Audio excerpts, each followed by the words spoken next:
James was 60 years old. He'd worked for the same company for almost 3 decades. Good salary, steady job, a decent retirement account. And in his mind, he had it all figured out. 5 more years, then he'd retire. 5 more years of paychecks. 5 more years of contributions. 5 more years for his investments to grow. He figured he had plenty of time. That's the plan in his head. And it's not a bad plan.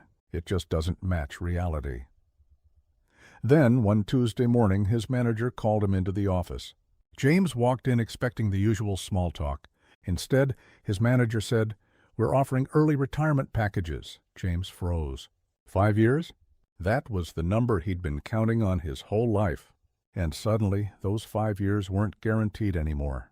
On the drive home, James couldn't stop thinking about it. What if he actually had to retire earlier than planned? That night, he sat down at the kitchen table with his retirement statement staring back at him. $620,000. For years, that number had made him feel pretty good about himself. Now, he wasn't so sure anymore. His wife walked in. "What's wrong?" James turned the statement toward her. $620,000. She looked at it. "That sounds pretty good." James nodded. "It is." Then he paused. "But is it enough?" That's when she asked him something he'd never really sat down and thought about. "Okay, but what exactly are we going to need?" James went quiet. Because here's the thing. He knew exactly how much he had saved. But he had no idea how much retirement was actually going to cost him. He knew when he wanted to stop working, but he'd never figured out how his paycheck would get replaced. He knew Social Security was coming, but he'd never seriously looked at what it would actually pay him. And he definitely hadn't tested whether his plan could survive a bad market, rising healthcare costs, or a few unexpected curveballs life likes to throw at you. That's when it hit him. Being 5 years from retirement doesn't mean you've got 5 years to figure everything out. It means you're standing in the most important 5-year window of your entire financial life. Because the decisions you make right now, they're the ones that decide whether retirement feels like freedom or whether you end up going back to work when you thought you were finally done. The good news? James wasn't too late, but he couldn't afford to keep guessing anymore. There were 7 moves he needed to make before he walked out that office door for good. And the first one was something he'd been avoiding for years. Move 1. Find your real retirement number. The next morning, James did something he probably should have done years ago. He pulled out his bank statements, then his credit card statements, then his utility bills. And pretty soon, his entire kitchen table was buried in paperwork: mortgage, groceries, insurance, utilities, car payments, healthcare, subscriptions, dining out. All those little things that somehow add up every single month. James grabbed a calculator. At first he figured this would be easy. It wasn't, because he'd spent 30 years watching his retirement balance climb. But he'd never once tracked what his actual life was costing him. After adding it all up, James stared at the calculator. $4,800 a month. He leaned back in his chair. Wow! That number got his attention because now he could finally see the real problem. He'd been asking, "Do I have enough saved?" When really he should have been asking, "Enough for what?" And here's the thing nobody tells you. Your retirement doesn't have to cost exactly what your working life costs. Some expenses go down. You're not commuting anymore. You don't need work clothes. Your work-related costs disappear. But other costs go up: travel, hobbies, time with family. And health care. That one becomes a much bigger slice of the pie than people expect. So, James broke it all into 3 simple buckets. The needs: housing, food, utilities, insurance, health care. The stuff you can't just cut. The wants: travel, restaurants, hobbies, entertainment. The stuff that actually makes retirement feel like retirement. And then the stuff James almost forgot about completely. The irregular expenses. A new roof, a replacement car, a major repair, helping a kid out, an unexpected medical bill. They don't show up every month, but when they do, they hit hard. James looked at his 3 columns. For the first time, retirement wasn't some giant abstract number sitting in an account. It was becoming a monthly income problem, one he could actually solve. His wife looked at his worksheet and said, "James, don't start by asking how much money you should have. Start by asking how much your life actually costs." That changed everything for him. because once he knew his real monthly number, he could finally figure out how much income he'd actually need and how much of it had to come out of his own savings. But there was still a problem. James had figured out what retirement would cost him. He still hadn't figured out how retirement would actually pay for it. Move 2. Build your retirement paycheck. A few days later, James sat down with his wife again. This time, she put 3 sheets of paper on the table. One showed his monthly expenses, one showed his retirement savings, and the third one was completely blank. James looked at it. "What's that for?" She smiled. "Your retirement paycheck," James frowned. "My retirement paycheck?" "Exactly. See?" James had spent 30 years thinking about building up a retirement account, but he'd never really thought about the part where that account actually turns into income. His wife picked up a pen. "Your retirement account is a bucket of money," she said. "But once you stop working, that bucket has to start producing a paycheck." That got his attention because his employer had always handled the easy part. Every 2 weeks, money just showed up in his checking account. Taxes came out automatically. Bills got paid. Life kept moving forward without him having to think about it. Retirement doesn't work that way.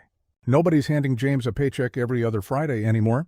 He has to build one himself. So his wife started listing out his potential income sources. Social Security, retirement savings, personal savings, maybe some investment income, and if he wanted, even a little part-time work. James looked at the list. "So my savings doesn't have to do everything?" She smiled. "That's exactly the idea." And this is where a lot of people get tripped up. They stare at their retirement account and think, "This has to replace my entire paycheck." It doesn't. Not necessarily. The real question is, how much income is already coming in? Then, how big is the actual gap? She pulled his expense sheet closer. His estimated retirement expenses, around $4,800 a month. Then she added his estimated Social Security benefit, $2,400 a month. James grabbed his calculator. 4,800 minus 2,400? 2,400. He looked up. "So that's what my savings actually needs to cover?" She nodded. "Now you're looking at the right problem." That was a massive shift for James. He'd been staring at $600,000 to $20,000 like it had to somehow solve his entire retirement by itself. Now he was looking at the real gap. And that gap was a whole lot smaller than the total expense number. That's the part people miss constantly. You're not trying to make one account carry the entire load. You're building an income stack. One source covers part. Another source covers another part. And your savings fills in whatever's left over. She drew a simple diagram right there on the paper. Social Security, down to retirement savings, down to personal savings, down to other income. Together they built James's retirement paycheck. James leaned back. For the first time, retirement didn't feel like one giant financial mountain staring him down. It looked like a system, something he could actually build, piece by piece. But there was one more thing they needed to nail down. When should your Social Security actually start? That single question could be worth tens of thousands of dollars over James's lifetime. Move 3. Get Social Security right. The next morning, James sat down again. This time, his wife pulled up his Social Security estimate. James looked at the screen. $2,400 a month. "That's what I get if I claim at that age?" She nodded. "Roughly, yes," James smiled. "Honestly, I figured I'd just take it as soon as I could." She leaned back. And that's exactly what we need to talk about. Because Social Security isn't just about asking, "When can I claim?" The better question is, "When should I claim?" Those are two completely different questions. James had always assumed earlier meant better. Get the money sooner. Use it sooner. Move on with life. But his wife showed him something he'd never really considered. Waiting could increase his monthly benefit. And if James lived a long life, that bigger check could matter for decades. Then she said something that really got his attention. "You also need to think about me." James looked confused. "What do you have to do with my Social Security?" "A lot, actually. Because for a married couple, Social Security isn't always 2 separate checks. It's a household income decision. And the higher earner's benefit can become especially important if one spouse eventually passes away." James sat back. He'd been thinking about Social Security as money for today. His wife was asking him to think about it as protection, for the future. Then she pulled up another example. Two retirees, same savings, same basic expenses, but one claims early while the other delays strategically. Over a few months, the difference doesn't look like much. Over 20 or 30 years, it tells a completely different story. And there was one more thing James hadn't thought about. How long does he actually need this money to last? James laughed. I'll be happy if I make it to 85, and she smiled. That's what everyone says. But you don't build a retirement plan around how long you hope to live. You build it around how long you might live. That hit James differently, because running out of money at 90 is a very different problem than running out at 70. So she told him to look at Social Security as one piece of a bigger plan. Not free money, not a bonus, and definitely not something to claim without thinking it through. It's a lifetime income decision. Move 4. Protect your retirement from a bad market. A few days later, James's wife put another chart in front of him. What am I looking at? She pointed to the first few years of retirement. This is where things can get tricky. James leaned closer. Here's the thing about the market. It doesn't have to give you bad returns forever to hurt your retirement. Sometimes the timing alone is the problem. Imagine James retires with $620,000. Everything looks fine. Then, during his very first year of retirement, the market drops 25%. At the same time, James still needs money to pay his bills. So now he's pulling money out of an account that's already taken a hit. She circled the problem on the paper. That's called sequence of returns risk, James frowned. So even if the market eventually comes back, I could still get hurt? Exactly, because when you're working, a market crash hurts, sure, but you still have a paycheck. You can keep contributing, you can wait it out. In retirement, you're pulling money out while the market's down. That's a completely different ballgame. She showed him two retirees. Both started with the same amount of money. Both eventually experienced the same average returns over time. But one retired during a strong market. The other retired right before a major downturn. The ending? Completely different for both of them. James shook his head. So I need to get out of the market completely? She smiled. No, that's not the answer. And this is exactly where people get it wrong.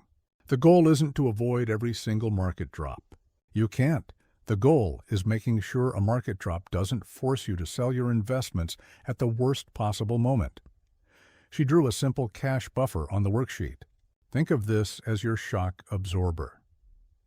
If James's retirement income gap is, say, $1,500 a month, he doesn't need his entire retirement budget sitting in cash. He needs to think about the gap his portfolio actually has to cover. $1,500 a month, that's $18,000 a year. 3 years of that? $54,000. James stared at the number.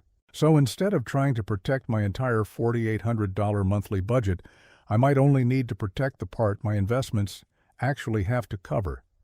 She nodded. Now you're thinking like a retiree. Move 5. Protect what you keep. James thought the hard part was over. He had his number. He had a plan for income.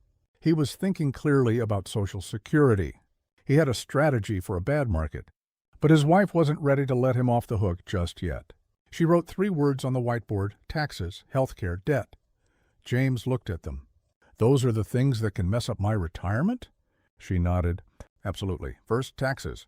James had spent years putting money into his retirement account, but he'd mostly thought of that balance as his money, plain and simple.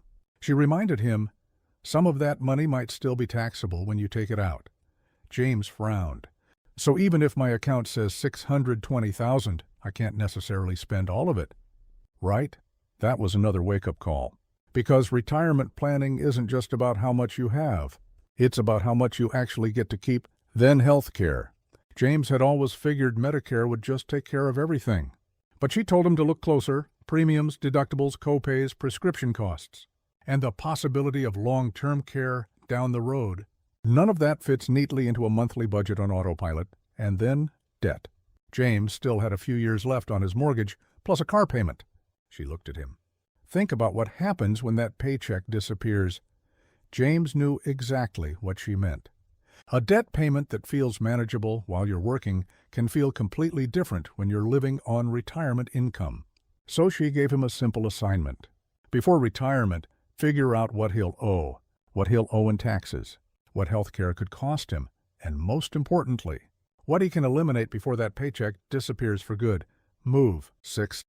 Test drive your retirement. His wife's next question caught James off guard. Have you actually tried living on your retirement income yet? James shook his head. Not really, she smiled. Then let's test it before you quit. How? Simple. Pretend your retirement starts today. She pulled out his monthly retirement budget. $4,800. Then his projected retirement income. Social Security, savings, other income. From now until retirement, I want you to practice living on this number. James raised an eyebrow. So basically, fake retirement. She laughed. Exactly. Here's why this matters. You can run 100 retirement projections on a computer, but a spreadsheet can't tell you what it actually feels like to live on that income. Maybe $4,800 a month looks fine on paper. Then you realize your property taxes are higher than expected. Your car needs repairs. You want to take a vacation. Your grandkids need a little help. Or health care costs more than you planned for. That's exactly why James needed to find those problems now, while he still had a paycheck coming in. So he started the experiment. Every month he moved the amount he wouldn't have available in retirement into a separate savings account. At first it felt easy. Then month 3 came around. James wanted to book a big vacation. He looked at the budget. There wasn't enough room. He paused. This is exactly why we're doing this, she said. The test was working. He wasn't failing. He was discovering the weak spots while he still had time to fix them. Move 7. Make sure your plan can survive real life. Few months later, James sat down at the same kitchen table. Something felt different this time. The retirement statement was still there, $620,000. The number hadn't magically doubled, but James wasn't staring at it the same way anymore. He had a real budget. He knew his income. He had a Social Security strategy. He had a plan for market downturns. He was working through taxes, health care, and debt. And he'd already started test driving his budget. For the first time, James wasn't asking, "Do I have enough?" He was asking a much better question. Can my plan handle real life? His wife told him to run one final check. What happens if the market drops? What happens if healthcare costs more than expected? What happens if you live longer than planned? What happens if one of us can't work anymore?